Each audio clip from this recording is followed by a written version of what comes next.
Dimensional geometry या इसे कहते हैं हम 3D ज्योमेट्री। देखिए अभी तक हम इससे पहले 2D ज्योमेट्री हम पढ़ चुके हैं। उसमें क्या होता था कि दो एक्सिस हुआ करते थे, एक्स एक्सिस और वाई एक्सिस, ठीक है ना। एक होता था एक्स एक्सिस और एक होता था वाई एक्सिस। अब क्या हो गया, अब हो गई 3D ज्योमेट्री, 3 डायमेंशनल ज्योमेट्री। इसमें क्या होगा कि एक्सिस अब हो जाएंगे 3 और दो थे केवल एक्स एक्सिस और वाई एक्सिस, अब हो जाएंगे 3 एक्सिस हो जाएंगे। एक एक्सिस और आ जाएगा, इसे कहेंगे हम जेड एक्सिस। वो क्या होगा, वो भी ओरिजिन से पास करेगा, ठीक है ना। अब एक एक्सिस और इसमें आ गया जेड एक्सिस, और वो एक्सिस क्या होगा कि वो एक्सिस भी ओरिजिन से पास करेगा और इन दोनों ही एक्सिस के परपेंडिकुलर होगा। वो एक्सिस इस टाइप का होगा, इसके परपेंडिकुलर ये ऐसा रहेगा, ठीक है ना। पीछे भी इसके और ओरिजिन के आगे भी है। ओरिजिन के आगे जो आएगा इसका पार्ट, इसे कहेंगे पॉजिटिव जेड एक्सिस, और जो ओरिजिन के पीछे होगा इसका पार्ट, इसे कहेंगे नेगेटिव जेड एक्सिस। बाकी ये लाइन है तो इसकी लेंथ कैसी है, इनफाइनाइट, ठीक है ना। आगे भी इनफाइनाइट, पीछे भी इनफाइनाइट। ये हो जाएगा एक और एक्सिस आ गया जेड एक्सिस, ठीक है ना। है तो ये इस टाइप से, ये कैसे से दिखाया जाए। फिलहाल मैं इसे इस बोर्ड पर इस तरह से शो कर रहा हूँ इसे, ये है जेड एक्सिस, ठीक है ना। इनफैक्ट ये इस तरह से, ठीक है ना, पर दिखाने के लिए, ड्रॉ करने के लिए ऐसे कर दिया, ऐसे ये हो गया जेड एक्सिस, ठीक है ना, ऐसे रहता है। ऐसे ही 2D में क्या होता था कि वहां केवल एक प्लेन हुआ करता था, सारे फिगर, सारे पॉइंट, सारी बातें केवल एक प्लेन में हम किया करते थे, ठीक है ना। मैथमेटिक्स में प्लेन का मीनिंग क्या है, यहाँ प्लेन से हमारा मीनिंग होता है इनफाइनाइट डायमेंशंस का फ्लैट सरफेस। यहाँ हमारा प्लेन से मीनिंग होता है इनफाइनाइट डायमेंशंस का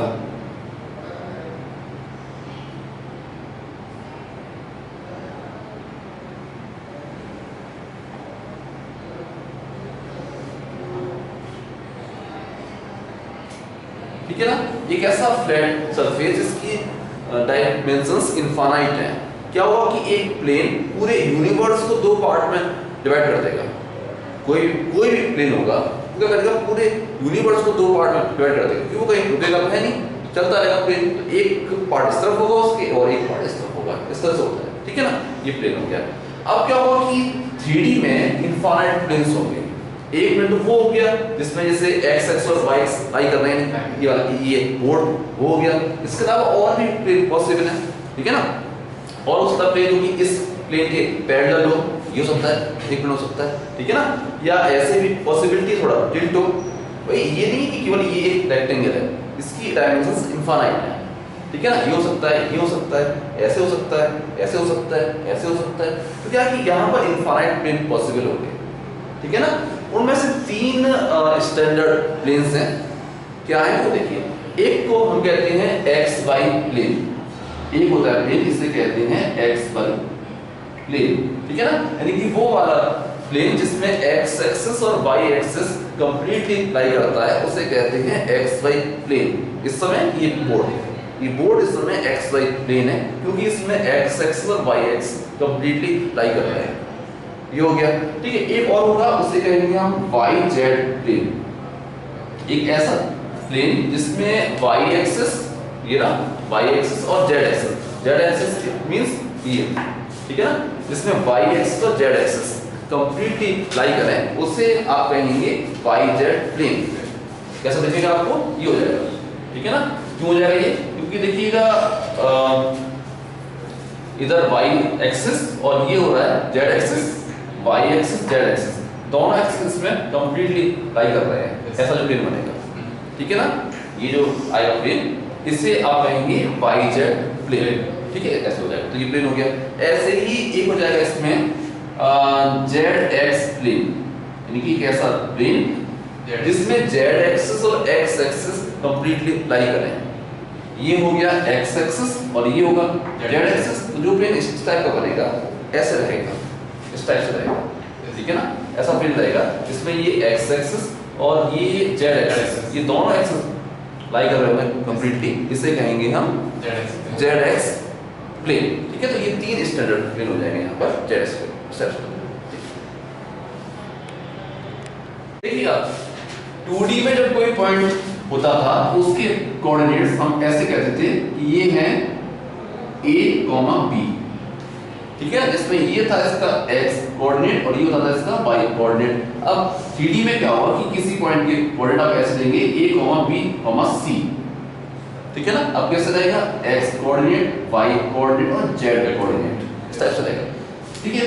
किसी भी पॉइंट के कोऑर्डिनेट्स उसका address vector with respect to this frame of reference, ठीक है ना। जैसे इस पॉइंट के कोऑर्डिनेट्स हैं a b c, ये पॉइंट स्पेस में होगा कहीं, बोर्ड में मैंने जस्ट दिखाया है ऐसे। इनफैक्ट ये पॉइंट यहाँ कहीं है, ये पॉइंट यहाँ कहीं पर है, स्पेस में कहीं पर है, ठीक है ना। अब इस पॉइंट के कोऑर्डिनेट्स ये हैं, इट मींस ये इस पॉइंट के का एड्रेस है। अब जैसे हमें इस पॉइंट तक पहुंचना हो, कैसे इसके कोऑर्डिनेट्स को यूज करके हम पहुंच सकते हैं। अब देखिएगा पॉइंट कहां पर है, पॉइंट यहां पर है, पॉइंट, ठीक है ना। अब यहां तक हमें पहुंचना है, क्योंकि इस पॉइंट का x कोऑर्डिनेट a है, इट मींस तो सबसे पहले क्या करना पड़ेगा, सबसे पहले आपको पहुंचना पड़ेगा ओरिजिन पर। अब आप ओरिजिन से along the x axis a distance travel करेंगे, ठीक है ना, क्योंकि इसका x कोऑर्डिनेट a था। फिर क्या करेंगे इसके बाद आप, क्योंकि इसका y कोऑर्डिनेट b है, तो अब क्या करेंगे आप, यहां से यहां तक आप ये डिस्टेंस a हो गई। अब यहां से क्या करेंगे आप, parallel to y axis b distance travel करेंगे, ठीक, यहां से आ गए। अब क्योंकि इसका z कोऑर्डिनेट c है, अब यहां से आप पैरेलल टू z एक्सिस यहां पर है ऐसे, पैरेलल टू z एक्सिस आप c डिस्टेंस ट्रैवल करेंगे, यहां तक आप पहुंचेंगे पॉइंट तक, ठीक है। इस तरह से ये जो कोऑर्डिनेट्स हैं वो इस पॉइंट का एड्रेस होते हैं with respect to this frame of reference, और शुरुआत कहां से करनी होती है, ओरिजिन से, ठीक है ना, ऐसे करते हैं। देखिए ऐसे करते हैं कि इस पॉइंट को हमने नाम दे दिया P। अब हमें फाइंड करना है डिस्टेंस ऑफ P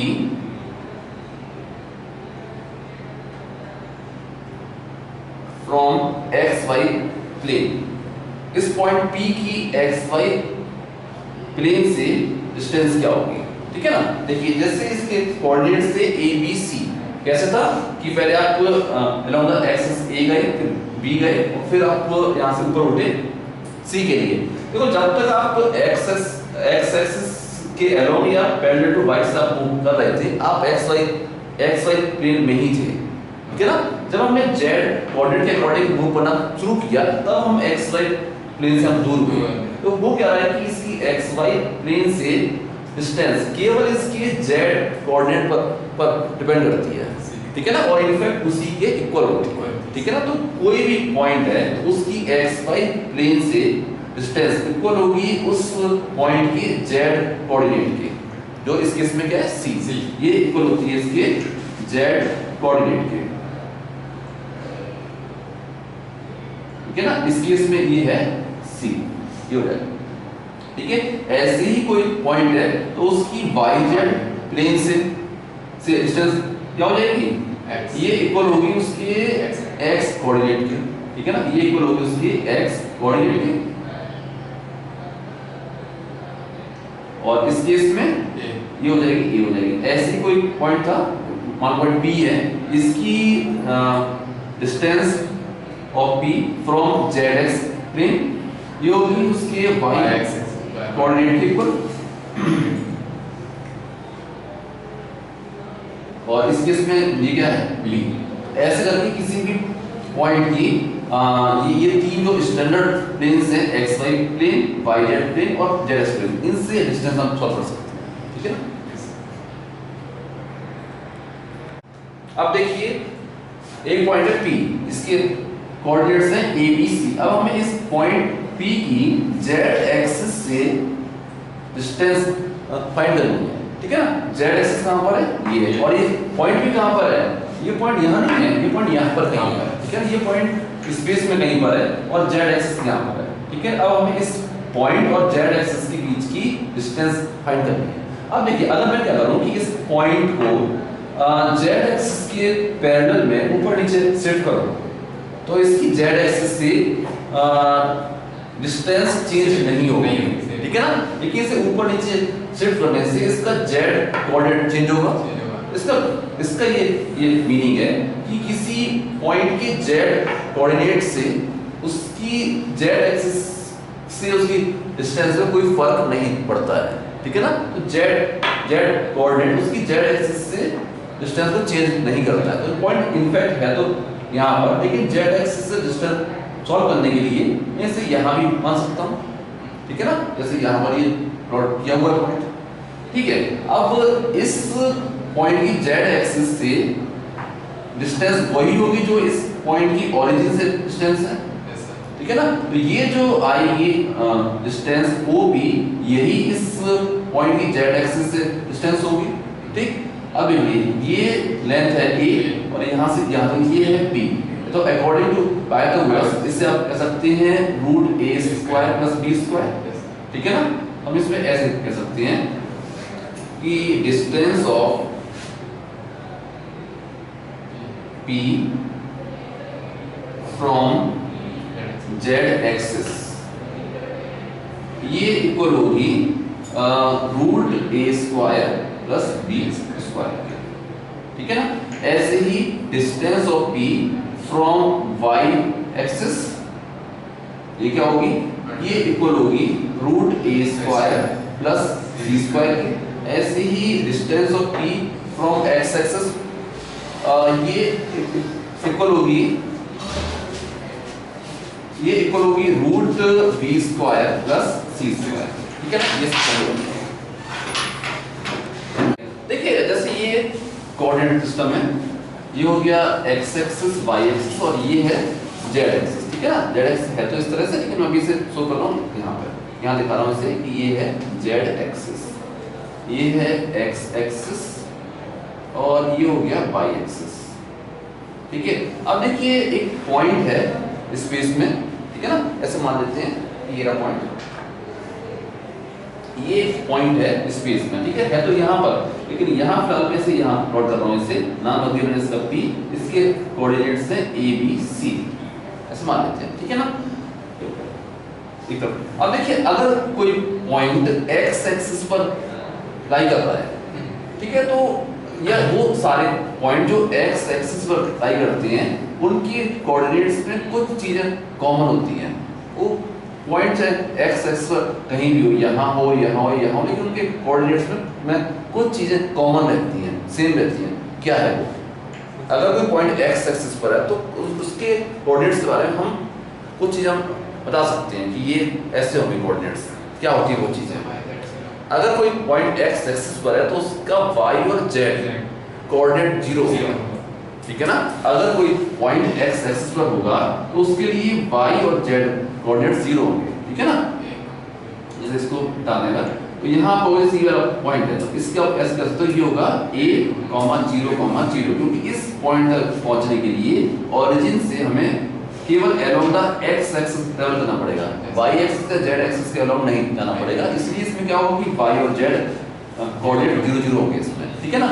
ऐसे ही अगर कोई पॉइंट y एक्सिस पर लाई कर रहा है तो उसके लिए x और z कोऑर्डिनेट 0 होंगे और y कोऑर्डिनेट होगा b, ऐसे रहेगा। ऐसे ही अगर कोई पॉइंट z एक्सिस पर लाई कर रहा है तो उसके लिए x और y कोऑर्डिनेट 0, 0 होंगे और z होगा c, इस टाइप से होता है, ठीक है। अब देखिए अगर कोई पॉइंट xy प्लेन में है, हाइट नहीं पर कुछ भी, xy प्लेन में ही है पॉइंट, ठीक है ना। तो इसमें भी क्या होगा कि इसका एक कोऑर्डिनेट ऐसा होगा जिसके बारे में हम पहले से हम बता सकते हैं क्या कि इसका z कोऑर्डिनेट 0 होगा, क्योंकि इस तक पहुंचने के लिए केवल आपको अलोंग द x एक्सिस या along the y axis travel करना है, हमें parallel to z axis travel नहीं करना है, क्योंकि हमें xy प्लेन में ही हमारा पॉइंट लाई करना है। तो इसमें क्या होगा, इसके जो कोऑर्डिनेट्स होंगे वो इस टाइप के होंगे कि उसमें x और y कोऑर्डिनेट कुछ होगा और z होगा 0, इस टाइप से रहेगा। ऐसे ही अगर कोई पॉइंट x z प्लेन में है, ठीक है ना, x z प्लेन कैसा होगा, एक ऐसा प्लेन जिसमें x एक्सिस और z एक्सिस कंप्लीटली लाई करे, ठीक है ना। ये हो सकता है इस टाइप से, जैसे इसमें x एक्सिस लाई कर रहा हो कंप्लीटली और ये z एक्सिस लाई कर रहा है कंप्लीटली, इसे कहेंगे x z प्लेन। इसमें अगर कोई पॉइंट है, इस में अगर कोई पॉइंट है यहाँ पर तो उसके कोऑर्डिनेट्स इस टाइप के होंगे, ठीक है ना। अगर कोई देखिए अगर कोई पॉइंट एक्स जेड प्लेन में है तो उसका वाई कोऑर्डिनेट 0 होगा, ठीक है ना। उसकी पॉइंट इस टाइप के होंगे कि A0C इस टाइप के होंगे। अगर कोई पॉइंट वाई जेड प्लेन में है तो उसके कोऑर्डिनेट्स इस टाइप के होंगे कि x 0 होगा और y और z कुछ होंगे, ठीक है। और अगर x y प्लेन में था तो इस टाइप का था कि ये a b और ये हो जाएगा 0, इस टाइप से होगा, ठीक है ना। अब देखिए कोई भी पॉइंट जो x y प्लेन में है उसका z कोऑर्डिनेट 0 होगा। x y कोऑर्डिनेट कुछ भी आ सकते हैं लेकिन z 0 होगा। इस बेसिस पे हम ये कह सकते हैं कि equation of x Z plane ये होगी, equation of x Z plane ये होगी, सॉरी एक्स वाई प्लेन ये होगी जेड इज इक्वल टू 0। कि कोई भी पॉइंट जो एक्स वाई प्लेन में है उसका जेड कोऑर्डिनेट हमेशा 0 होगा, तो हमेशा इस इक्वेशन को सेटिस्फाई करेगा। ऐसे ही equation of x Z plane ये होगी y इज इक्वल टू 0। ऐसे ही equation of y z plane ये हो जाएगी x इज इक्वल टू 0, ऐसा रहता है, ठीक है ना। अब देखिए equation of plane parallel to, ठीक है ना, parallel to X Y plane. अब ऐसा कोई प्लेन जो एक्स वाई प्लेन के पैरेलल हो, ठीक है। जैसे इस समय क्या है कि जो बोर्ड है ये एक्स वाई प्लेन है, कोई भी ऐसा प्लेन जो इस एक्स वाई प्लेन के पैरेलल है ऐसे हो सकता है, ठीक है ना। तो इसकी इक्वेशन क्या होगी, ठीक है, क्योंकि एक्स वाई प्लेन की इक्वेशन थी z इज इक्वल टू 0, ठीक है ना। क्योंकि एक्स वाई प्लेन की इक्वेशन है z इज इक्वल टू 0, तो जो प्लेन इसके पैरेलल होगा उसकी इक्वेशन इस टाइप होगी z is equal to c। और c क्या होगी, c इस प्लेन की एक्स वाई प्लेन से डिस्टेंस होगी। ये जो आई लेंथ, ये जो आरी लेंथ ये होगी c, ठीक है ना। ऐसे ही जो प्लेन एक्स जेड प्लेन के पैरेलल होगा उसकी इक्वेशन इस टाइप की होगी y is equal to b। और b क्या होगी, b उस प्लेन की एक्स जेड प्लेन से डिस्टेंस होगी। ऐसा प्लेन जो y z प्लेन के पैरेलल है उसकी इक्वेशन इस टाइप की होगी x is equal to something, और वो समथिंग क्या होगा, वो उसकी y z प्लेन से डिस्टेंस होगी, ठीक है ना। ऐसा करता है। अब देखिए स्पेस में कहीं एक पॉइंट है, जैसे मान लेते हैं ये है पॉइंट 2-3,5, ये कोई पॉइंट है, ठीक है। अब हमें ये पॉइंट स्पेस में कहीं पर है, ठीक है ना, बोर्ड में नहीं है, ये कहीं स्पेस में कहीं ये पॉइंट है, सच दिया हुआ है। अब हमें क्या करना है कि कैसे प्लेन की इक्वेशन फाइंड करनी है जो एक्स जेड प्लेन के पैरेलल हो, ठीक है ना। एक ऐसा प्लेन जो एक्स वाई, ऐसा प्लेन जो एक्स वाई प्लेन के पैरेलल हो और इस पॉइंट से पास करता हो। अब प्लेन अगर एक्स वाई प्लेन के पैरेलल है तो उसकी इक्वेशन इस टाइप की होगी z इक्वल टू c, और c क्या होगा, c उस पॉइंट की एक्स वाई प्लेन से डिस्टेंस होगी, ठीक है ना। वो क्या होगी इस केस में 5 पॉइंट, और उस प्लेन को इस पॉइंट से पास करना है और इस पॉइंट की एक्स वाई प्लेन से डिस्टेंस क्या है 5, ठीक है ना। तो उस प्लेन की इक्वेशन होगी z इज इक्वल टू 5। ऐसी वो वाला प्लेन जो कि x z के पैरेलल है और इस पॉइंट से पास करता है उसकी इक्वेशन होगी y इज इक्वल टू -3। अब ऐसा प्लेन जो कि y z प्लेन के पैरेलल हो और इस पॉइंट से पास करता हो उसकी इक्वेशन होगी x इज इक्वल टू 2। इस तरह से अब देखिएगा इसमें कि ऑक्टेंट्स क्या होते हैं, ठीक है ना। जैसे हमें एक चीज आती है क्वाड्रेंट, ठीक है ना। ये होते थे 2D में जैसे ये एक्स एक्सिस है, ये है वाई एक्सिस, तो क्या होता था कि ये दोनों एक्सिस इस प्लेन को 4 पार्ट में डिवाइड कर देते हैं, उन्हें कहते हैं क्वाड्रेंट। इसे कहते हैं फर्स्ट क्वाड्रेंट, इसे कहते हैं सेकंड क्वाड्रेंट, इसे कहते हैं थर्ड क्वाड्रेंट और इसे कहते हैं फोर्थ क्वाड्रेंट, ऐसा होता था। अब यहाँ क्या हो गया कि 3D में क्या हुआ कि एक्सिस 3 हो गए, एक्स एक्सिस वाई एक्सिस और एक एक्सिस और आ गया, इसे कहते हैं जेड एक्सिस। अब बात होगी स्पेस में। अब ये 3 एक्सिस दिए हो गए, इसके साथ 3 प्लेन बने। कौन से प्लेन थे? X Y plane, Y Z plane और जेड एक्स प्लेन। अब ये 3 प्लेन मिलकर के स्पेस को, पूरे यूनिवर्स को 8 पार्ट में डिवाइड करेंगे, उनको हम कहेंगे ऑक्टेट्स। कैसे रहेगा दिखाते हैं अभी आपको। देखिएगा जैसे ये है, ये सिस्टम यहाँ रहेगा, जैसे ये हो गया एक्स एक्सिस हो गया, ये हो गया वाई एक्सिस और ये हो गया जेड एक्सिस, ठीक है। अब देखिए जैसे इस प्लेन के ऊपर, इसके ऊपर का जो स्पेस है वो, ठीक है, और इस एक्स जेड प्लेन के ऊपर का ये जो आ रहा प्लेन, इसके ऊपर जो प्लेन अभी मैंने लगाया इसके ऊपर, ये जो प्लेन पहले था इसके ऊपर, और इसके राइट साइड, इस प्लेन के राइट साइड ये जो स्पेस बनेगा यहाँ पर, एक स्पेस पूरा साइड का पूरा इनफाइनाइट स्पेस, इसे कहते हैं फर्स्ट ऑक्टेंट। ये हो गया फर्स्ट ऑक्टेंट। ऐसे ही आप यहाँ आ जाओ, इस जो प्लेन है इसके ऊपर, ठीक, और ये जो बना प्लेन इसके ऊपर, और ये जो प्लेन बनेगा इसके लेफ्ट साइड पे, ये जो स्पेस बन रहा है पूरा इनफाइनाइट स्पेस, इसे कहेंगे सेकंड ऑक्टेंट, ठीक। ऐसे यहाँ पे जब आप आओगे तो इस जो प्लेन है इसके ऊपर आइए, ये जो बन रहा है प्लेन इसके नीचे, ये जो बनेगा प्लेन इसके लेफ्ट साइड में, ये जो स्पेस है पूरा, इसे हम कहेंगे थर्ड ऑक्टेंट। सिमिलरली ये वाला जो स्पेस बनेगा यहाँ पर, इस प्लेन के नीचे, इस प्लेन के राइट साइड और इस प्लेन के ऊपर, ये जो स्पेस है पूरा यहाँ पर, इसे कहेंगे हम फोर्थ ऑक्टेंट। ऐसे रहेगा।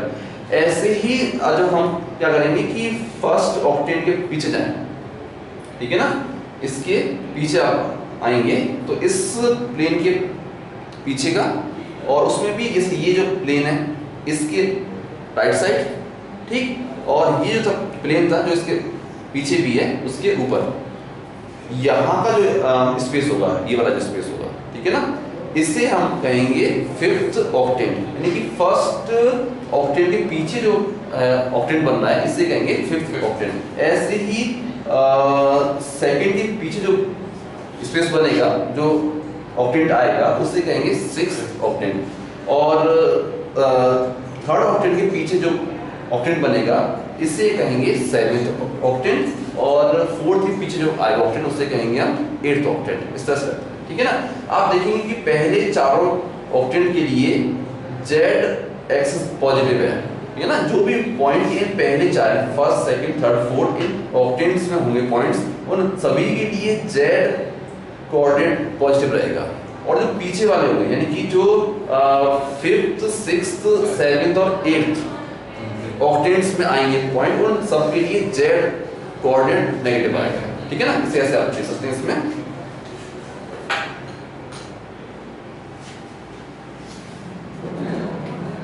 जो पॉइंट फर्स्ट ऑक्टेंट में हैं उनके लिए तीनों ही कोऑर्डिनेट पॉजिटिव होंगे, ठीक है।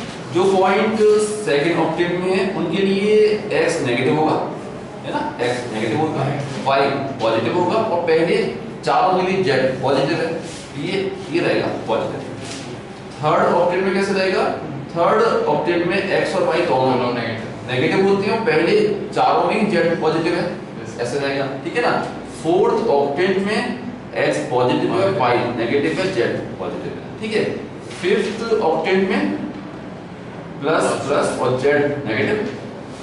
सिक्स्थ में नेगेटिव पॉजिटिव नेगेटिव। सेवेंथ में नेगेटिव नेगेटिव नेगेटिव, और एट्थ में कैसा रहेगा? एट्थ में रहेगा पॉजिटिव नेगेटिव नेगेटिव, ठीक है ना, ऐसा रहेगा, ठीक है। एक चीज और होती है, जैसे ये पॉइंट था ओरिजिन, इसे कह दिया हमने O कह दिया। ये था हमारा x, इससे हम कह सकते हैं, इस एंड को हम कह सकते हैं x डैश, ठीक। यहाँ ये हो गया y, इसे कह दिया y डैश। ऐसे ही z एक्सिस पर इसे कह दिया z, और पीछे जो होगा z एक्सिस, पीछे जो एंड बना हुआ उसे कहेंगे हम z डैश। ऐसे कर सकते हैं। इससे अब फर्स्ट ऑक्टेट को ऐसे भी कहते हैं OXYZ, ठीक। और सेकंड ऑक्टेट को ऐसे कहते हैं OX डैश YZ। ये जो नेगेटिव आ रहा है उस पर डैश लग जाता है, ऐसे भी कहते हैं, ठीक है ना। तो ऐसे ही थर्ड जो ऑक्टेट है उससे आप कहोगे OX dash Y dash Z, इससे आप ऐसे कहोगे OX dash Y dash Z dash second octet को, ठीक है ना। यहाँ देखिएगा फोर्थ जो ऑक्टेट है इसे कहेंगे OXY डैश Z, ठीक। और ये 8 था, इसे कहोगे OXY dash Z dash. Fifth वाले को OXY Z डैश, और इसे कहेंगे OX dash Y Z dash. ऐसे कहते हैं इसको ऑक्टेट्स, ठीक है। अब देखिएगा जैसे ये है हमारा कोऑर्डिनेट सिस्टम है, x एक्सिस y एक्सिस, तो ये हो गया z एक्सिस, ठीक है। अब यहाँ स्पेस में, ठीक है ना, स्पेस में एक पॉइंट है p, ठीक है। इसके कोऑर्डिनेट्स हैं, ऐसे मान लेते हैं पॉइंट p है, तो यहाँ पर फिर मैं यहाँ शो कर रहा हूँ इसे पॉइंट p, इसके कोऑर्डिनेट्स हैं a b c। अब इस पॉइंट p की मुझे इमेज फाइंड करनी है इन x z प्लेन, ठीक है। ये z एक्सिस है और ये x एक्सिस है, ठीक है। तो प्लेन कौन सा होगा? प्लेन बनेगा ये वाला प्लेन बनेगा, ये होगा x z प्लेन, क्योंकि इसमें x एक्सिस और z एक्सिस कंप्लीटली अलाई कर रहे होंगे, ठीक है ना। ये हो जाएगा। अब इस प्लेन में इस पॉइंट की इमेज फाइंड करनी है, कहाँ बनेगी? यहाँ पे बनेगी, ठीक है ना। क्या होगा? सीधे आप पैरेलल टू y एक्सिस नीचे आएंगे आप, ठीक है ना। यहाँ से पैरेलल टू y एक्सिस नीचे आएंगे, यहाँ से और इस प्लेन तक आने जितनी डिस्टेंस आप ट्रेवल करेंगे उतना ही आप नीचे जाएंगे, ठीक है ना। ऐसे रहेगा। क्या होगा कि पॉइंट का केवल y कोऑर्डिनेट चेंज होगा, हम केवल parallel to y axis travel कर रहे हैं, वो भी ऐसे कि जितना y पहले ऊपर था उतना y अब नीचे हो जाएगा। तो क्या होगा, इससे क्या फर्क पड़ेगा कि इसकी जो इमेज आई बनेगी, मानो वो है p डैश, उसमें क्या होगा कि x और z कोऑर्डिनेट सेम रहेंगे, केवल y कोऑर्डिनेट का साइन चेंज होगा केवल, ऐसा रहता है, ठीक है ना।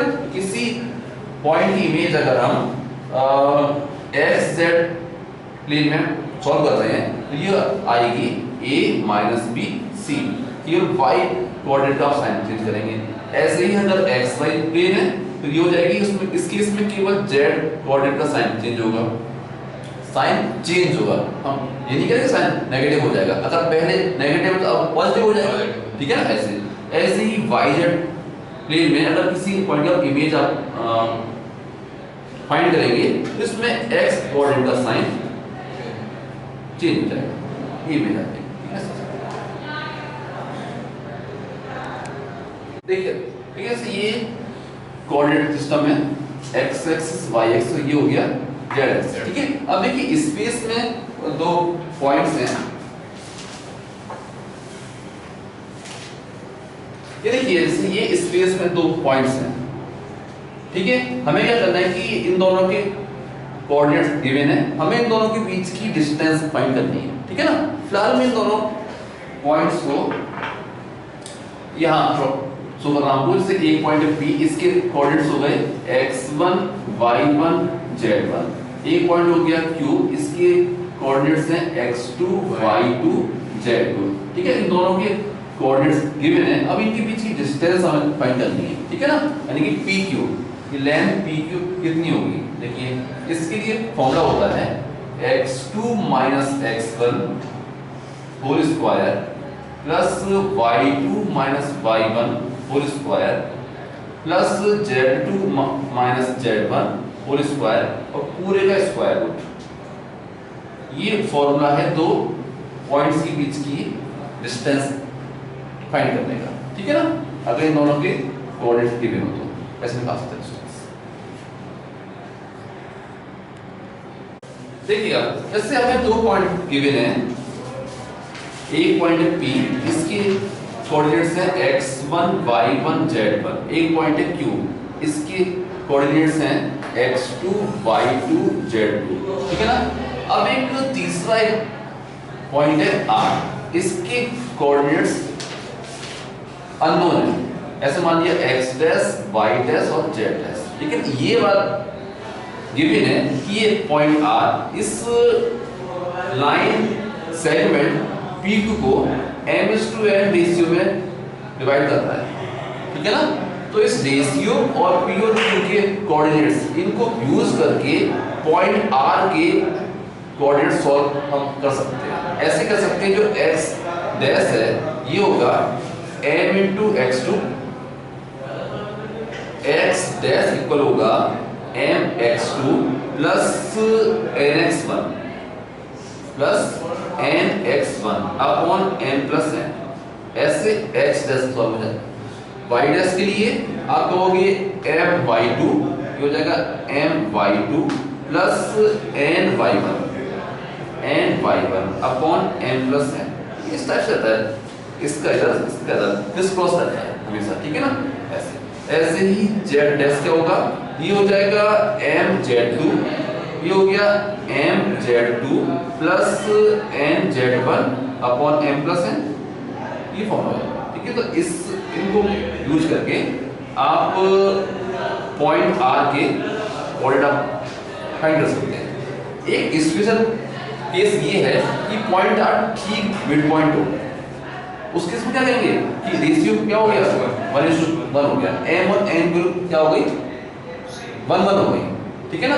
वो वैल्यूज जब रखेंगे तब आप कह सकते हैं कि इस पॉइंट R या कोई अलग कोई पॉइंट मैंने ये S लिख दिया, S पॉइंट इस PQ का ठीक मिड पॉइंट है, तो पॉइंट या पॉइंट S के जो कोऑर्डिनेट्स होंगे वो होंगे x1 plus x2 upon 2 comma y1 plus y2 upon 2 comma z1 plus z2 upon 2, ऐसे निकाल सकते हैं, ठीक है।